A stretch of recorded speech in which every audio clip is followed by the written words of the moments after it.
Oi, gente!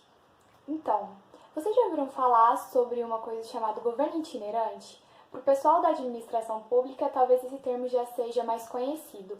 Funciona da seguinte forma: é quando o governador escolhe uma cidade do interior, chama as cidades circunvizinhas para participarem de uma forma de governo mais próxima da população. Ou seja, durante algum tempo, talvez uma semana, o governador vai estar numa cidade do interior resolvendo os problemas no setor público. É como se todas as áreas das secretarias públicas tivessem temporariamente naquela cidade para resolver de forma mais eficiente, talvez de forma mais rápida. Então ele convoca essas pessoas. Bom, isso já aconteceu no nosso país em alguns estados como Mato Grosso e o Pará. Deus ele adota esse tipo de governo por um tempo. A gente sabe que a sede de seu governo fica nos céus, porém, a terra tinha um problema muito grande para ser solucionado, o problema chamado pecado. Assim, Deus institui esse tipo de governo aqui na terra, por algum tempo. Então, o pecado, ele nos afasta de Deus. Logo, Deus ele arruma mecanismos, artifícios, para que ele pudesse chegar até nós. Já que o homem não poderia estar perto de Deus, Deus ele desce para se fazer presente perto de nós. Tá vendo quanto amor, quanto cuidado de Deus por nós? Pois bem, assim que o homem peca, Deus arruma uma solução temporária para que o homem pudesse perceber ao longo do tempo como seria a solução definitiva para o pecado. Ele mata um animal, dá para Adão e Eva a pele desse animal, né? Veste eles que estavam nus e mostra para eles que um animal poderia substituir eles por, pelo menos de uma forma poderia substituir eles da morte imediata. Porém, aquilo era apenas uma ilustração do que aconteceria no futuro, quando Jesus viria e morreria por mim, por você e por eles.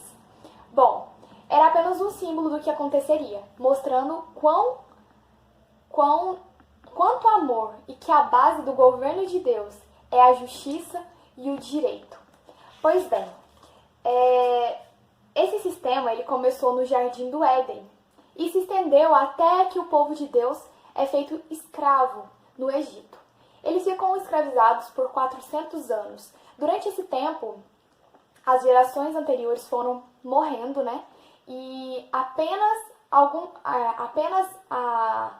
os mais velhos sabiam desse plano da salvação, desse processo de como Deus iria substituir através de Jesus a morte que era para nós.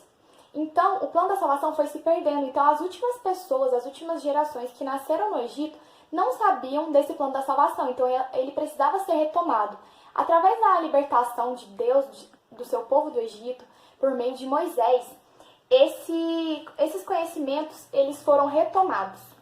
Mesmo que a morte dos animais eles substituísse, né, como eu disse anteriormente, de forma por um tempo, a morte física do homem, ela não podia salvar de fato o homem. Ela era apenas um exercício pedagógico usado por Deus para que o homem entendesse que no futuro Jesus se manifestaria e morreria definitivamente por nós. Porque a morte, ela não substituía de fato a morte de um animal. Mesmo que vários animais morressem durante a vida daquela pessoa, quando ela pedia perdão pelos seus pecados, ela não podia ser substituída.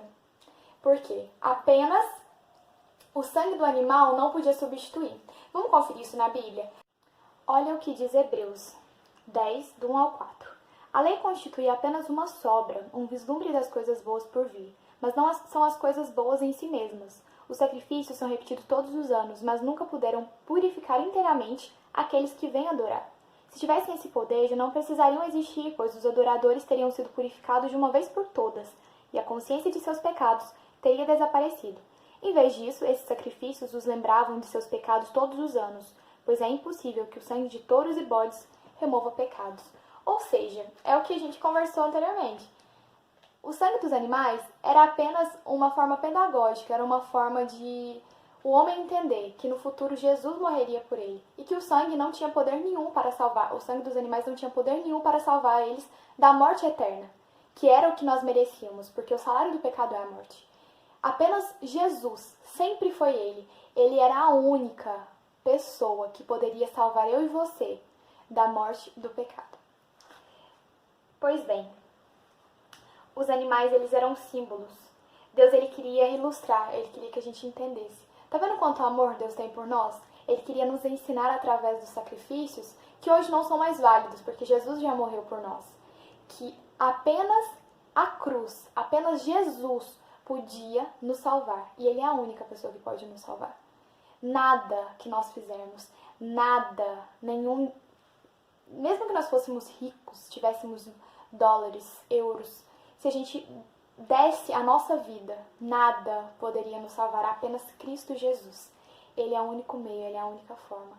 E a gente vai continuar vendo quão bom Deus é e quanto amor, quão justo Ele é e quanto, assim, é incrível esse Deus maravilhoso que cuida de nós.